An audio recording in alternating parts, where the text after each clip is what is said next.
understanding that, I need to be very focused because everything that I say yes to means I'm having to say no to something else.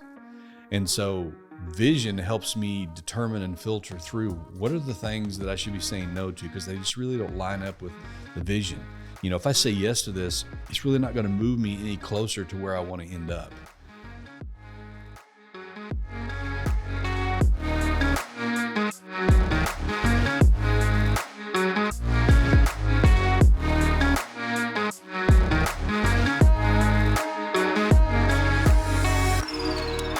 Hey, welcome to the Culture-neer podcast. I'm Terry Gwaltney. I'm going to be your host, where my goal is to help you grow a culture that your employees refuse to leave and your customers can't resist. Listen, today I want to talk to you about being clear on your vision and why it's so important to the culture of your organization. I almost think each time we talk, we could say, wow, this is one of the most important things as far as an ingredient to your culture, but indeed, this probably is one of the most important and definitely in the infancy stages, of your organization, or if you're having to do a reset.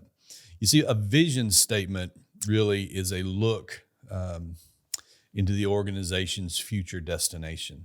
And this is why it's important. I think like many things, we've watered down some of these terms. If I mention mission statement or vision statement or even core values, we associate that with pictures on a wall. And we don't necessarily connect the dots, I think, sometimes on how do we take what's on the wall? And if it was that important to make the short list, how do we get that into the minds and the lives of the people that are working for the organization so it's guiding their decisions? As we talked about core values a couple of weeks ago, in core values, you want your team making decisions through the filter of your core values. So as you add more people, that's not watered down, but you're coming to a very consistent way to deliver the exact same decision, irregardless of the customer that's in front of you. And so vision is much the same way because it guides the strategy and it also offers hope and direction on where you're going in the future. So I think vision it's describing also the impact that you want to have on your community, or it's describing the impact that you want to have on the world as a result of your vision. So it gives your team a picture of a brighter future to look forward. And I think that's the big danger. We live in a culture and a society today where people that are coming into the workforce now, which we all know is a very highly competitive market, they want to know that if they're investing their time somewhere, it's more than a paycheck for me. I want to know that I'm investing my time there, that I'm making a difference. I want to know that I'm a part of something bigger than myself, that what I do matters because they value that. And so vision of what that could look like is super, super important for the people that are coming into the workplace now, as well as the people that are already here. I remember hearing a story from I believe it was David Salyers, and he was coming on board years ago, almost 40 years ago, to Chick-fil-A. Chick-fil-A was not a new company, but it was a relatively small company. And he bought into the vision of what Chick-fil-A could be and how they treated their people and how they treated their customers and their vision for the future. And he took less money to go to work for that organization. And he said the corporate offices at that time were mobile trailers. I think today they have maybe an 80-acre or 100-acre campus now somewhere in Atlanta. But he spent 36 years of his life pouring into that organization and the people that were there. I recently heard him speak. I was in a conference with him, and I told him afterwards, I said, at this point he'd been retired for 3 or 4 years. But when he got up and he spoke about his time at Chick-fil-A, he was tearing up and literally crying. And, I told him, I said, it is so refreshing, to hear someone like you speak. You're 3-4 years removed from that organization, but you're still so connected to who they are and what they're about that you speak passionately about that. And, of course, it come across for us in the audience as just being very, very authentic. My point is he made that decision not based on a paycheck or the current condition or the size of the organization at the time, but he bought into the vision of what it could be. And it obviously proved out to be a tremendous move on his part. You know, went on to make him very, very successful. Obviously, Chick-fil-A, owns the fast food market. Everybody wants to be like them. They're the most profitable of any fast food chain, and they do it in 6 days instead of 7 days. It's just remarkable. Their retention rate for all of their leaders is upwards of 90 some odd percent. I mean, just an amazing story. But again, we need to understand how do we lead with vision. I think we also need to understand how important it is to those people that we're leading. You see that if you don't have a clear picture of where your organization is going to be in 5 years, then you really don't have anything to inspire your people to follow. And that's the thing. A very common question that gets asked in reviews and personal development is, where do you see yourself in 5 years? Well, there's a reason, because people can actually see themselves that far out. Where do I want to be at in 5 years? Well, if they're coming to work for you, they want to know, well, where is this organization going to be at in 5 years? And so that's where the vision really comes into play. And everybody has a role in that. But if you're the leader of the organization, that responsibility starts with you. And then once that picture is very clear for you, you've got to come up with ways, and we'll talk more about that here in a few moments, on how those that are around you, that you're enlisting the people of influence in your organization to carry out that vision in a way that the guy on the forklift understands it. And it's impacting his life, the person that's in the sales field or behind the counter or behind the pulpit or in a small classroom setting in your nonprofit organization. That they get it, and it's inspiring them the same way. So it's dissecting that and communicating that in several different ways across several different fronts, so that all the people on your team fully understand what that is. Your vision really should be an inspiring picture that energizes your mind, your will, and your emotions. It empowers all those that hear about it, read it, and understand it. On what they need to do to be able to achieve it. It gives them the desire to move through tough places. It gives them the ability to see beyond the challenge and see the opportunity. Where everything that they come across when things get hard, and they do in our organizations, that the focus is not on the obstacle, but rather the opportunity. And why is that? Because they see the big picture. They see the vision. Super, super important. For us as a leader, that vision for the future lives in the theater of the mind of the leader. You're the architect of your future of your organization. And so work on getting clarity on that and being able to put that in words. If you're in sales, we talk about like it's your elevator speech. In other words, if you wanted to communicate your thought, how do you communicate it in such a way that you do it in a few words so that it causes people to listen and then they want to ask you questions? Because you realize in a lot of our interactions, we don't have a ton of time. Think about if you step on an elevator, it's a very short amount of time you're on there. If somebody was to ask you what you do, how would you communicate that? They're not going to stand still for your life story, but how do you communicate what you do? That's kind of how you have to approach vision. How do I boil that down and summarize that in such a way that I can communicate vision in a way that is powerful, distinct, but it's concise? And when you can do that and you can convey that to the people that are on your team, wow, that vision can begin to come to life in your organization. But it has to be a very clear picture of what the future looks like. Stephen Covey, in his book, 7 Habits of Highly Effective People, he says, begin with the end in mind. I approach that way when we're talking about goal setting in our organization. See the end in mind. What do you want that to look like? Once you get a picture of that, then you can begin to work that backwards and develop a plan and a strategy on how you're going to get there. And so vision is much the same thing. Where is it that you want to end up? What does the end result look like? That's what you're moving towards. That's what you're aspiring. That's what's inspiring those that are taking this journey with you. They could be taking the journey anywhere. There's a reason they chose to partner with you. They could be taking a journey on their own. They could be deciding to partner up with somebody else. Why did they take the journey with you? Well, a part of it has to be for most people is that they aligned with the vision of the organization and what they think it could be, not just what it is, where they think it could go, not just where it's at. And so super, super important, beginning with the end in mind. See, without a vision directing our strategy, we also run the risk of wasting a lot of time and energy on opportunities that seem to be good at the time, but in the end, they can be distractions. Vision really causes you to begin to narrow your focus because we need to realize that the time is the one thing that we have that we can't go steal from somebody else. I can go make more money if I run out of it, but I can't get more time once I spend it. And so understanding that, I need to be very focused because everything that I say yes to means I'm having to say no to something else. And so vision helps me determine and filter through what are the things that I should be saying no to because they just really don't line up with the vision. If I say yes to this, it's really not going to move me any closer to where I want to end up. So maybe this needs to be one of those things that I say no to. And that becomes difficult. Guys, as we know just in life in general, but especially in our organizations, you have to say no to a lot of good things.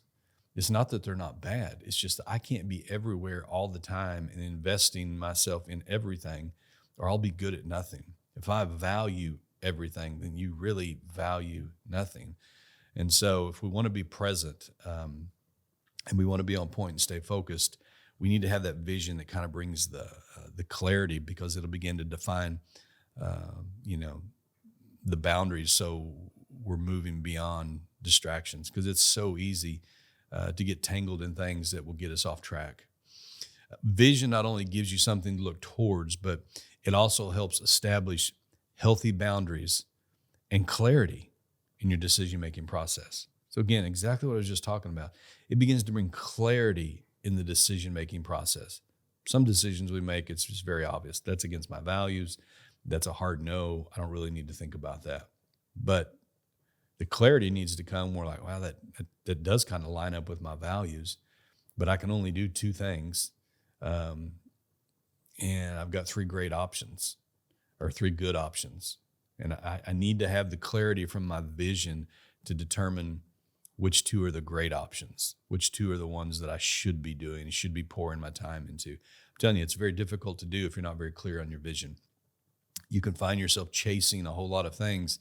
And if you're not careful, you'll live your life like a pinball machine, just kind of being bounced around from the next thing you touch. It keeps you busy. It can be entertaining at times. It can even be exciting at times. But in the end, is the score really going to reflect what was important to you at the end of the game, or in our case, at the end of our life, our tenure, or our career? And it won't if it's not lining up with what our vision is of where we really, really wanted to end up. When you're unclear about your vision, what you want the future to look like, here's the danger. We tend to make poor short-term decisions. And don't forget that. I'm going to repeat that. If you're unclear about your vision, what you want your future to look like, we tend to make poor short-term decisions, pursuing whatever opportunities look good at the moment. You just think about this in our own personal lives. The pie looks good in the moment. It doesn't look good necessarily a week from now when I'm on the scale and I'm reflecting what my goals were. It looked good in the moment. That short-term decision now I'm having to pay for, over the course of the next week in restricting my diet or spending more time in the gym or whatever the case might be. Vision does the same thing. Again, we can make really, really poor short-term decisions. I remember going through a real difficult time in my life, and probably one of the most valuable pieces of advice that I was given is don't make any long-term decisions in this moment. And what he was saying is the decision you'll make wrapped up in emotion has a greater impact in the long term. It's not just a short-term decision. So you need clarity. You need to know, what's the future look like. What do you want? There's more unknowns right now than there is knowns. So you need to kind of pause and don't make that big decision because you'll run the risk of making it out of emotion. I think when you take that over into our organizations, you've got to make sure that the vision is guiding So the decision really has a much more of a long-term impact because all of our decisions have an impact. It's not just I'm saying yes to something and no to something else, but some almost have a ripple effect. And some of those are a whole lot harder to, recoup from. We have momentum in many of the things in our life. And if you think about as we're filming this podcast, there's a chance of snow that's getting ready to come in. If you ever went and pushed somebody out of a snowbank that was in a vehicle, you realize it took a lot of energy and probably multiple people to get that car moving. But one of the things that you learn after you do that is you don't just push and then stop and see if the car can take off.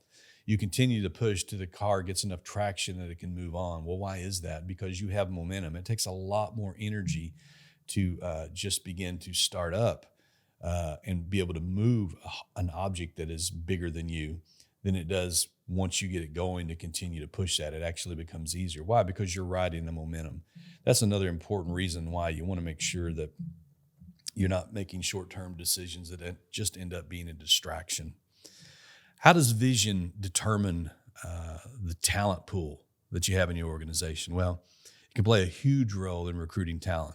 I want you to think about this with me just for a minute. One thing that all successful college coaches have in common is that they're great at recruiting. They're masters in the art of vision casting, convincing young men what their future could look like if they joined their team. If they have a history of winning, they sell them on the storied success that they've enjoyed and how the new recruits can be a part of a winning tradition. If they've not enjoyed success recently, they sell them on how they could be the star that turns the entire program around. Either way, vision plays a huge role in the decision-making process regarding on joining the team. And all great coaches share that. They have to have the ability to be able to do that. It's important to note, though, that these coaches are not just recruiting anybody who can wear the uniform. They're looking for very specific players with a very specific skill set, a work ethic, an attitude. In other words, they don't just want everybody. They're looking for very specific somebodies. They're very aware of what their current needs are.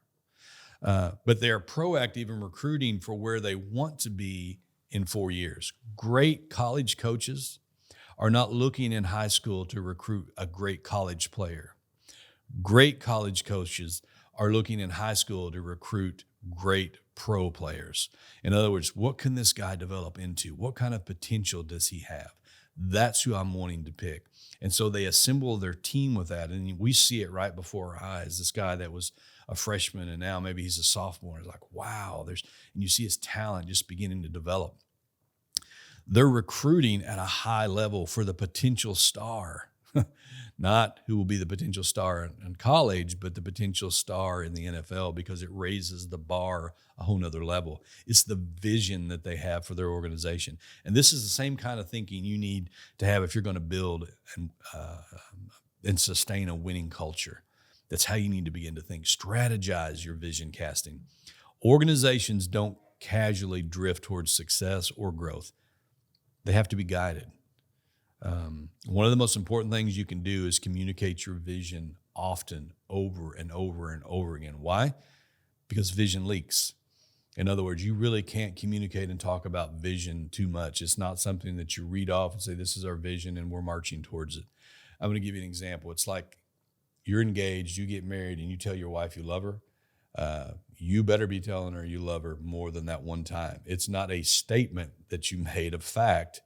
It's something that you need to convey to keep in front of her, as well as in this situation, it's something you need to convey and keep in front of your organization where you're communicating it over and over again. You need to find multiple ways to communicate it on an ongoing basis.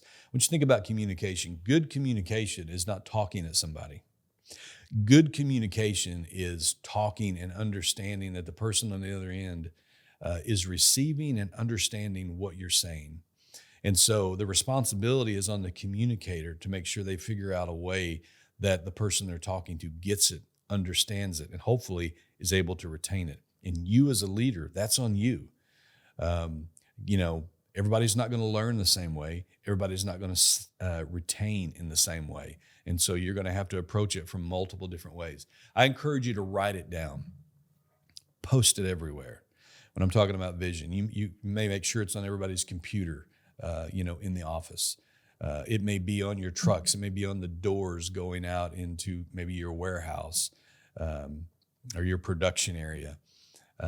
It definitely needs to be on the walls. Your leaders, it needs to be in their offices. Create posters to hang, make decals, put this stuff everywhere, plaster it all over your website, talk about it in all of your meetings.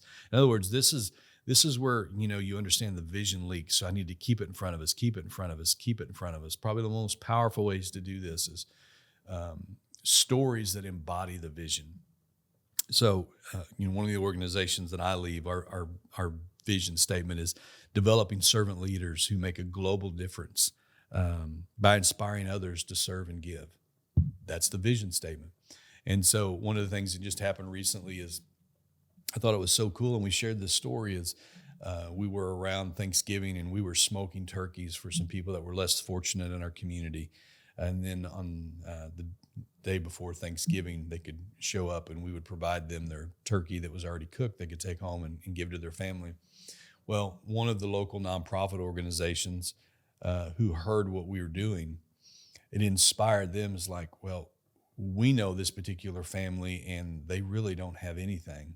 And so they gathered amongst themselves, their employees, and we provided the turkey, but then they provided all the sides for that entire family to have a memorable Thanksgiving this year.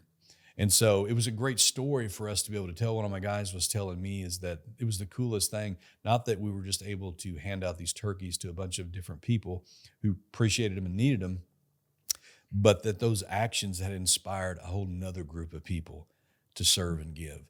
And so, you need to find stories that embody your vision and share that, because people forget statistics. They even forget facts. But they don't forget stories. Why? Because they're tied to emotions. And that's one sure way to make sure that your vision lives in the theater of the mind of all of your people. Nordstrom, one of the things that they do before they open their stores in the morning is they read out their customer comments, good and bad, from the day before that they've received for all their employees before it opens over the intercom.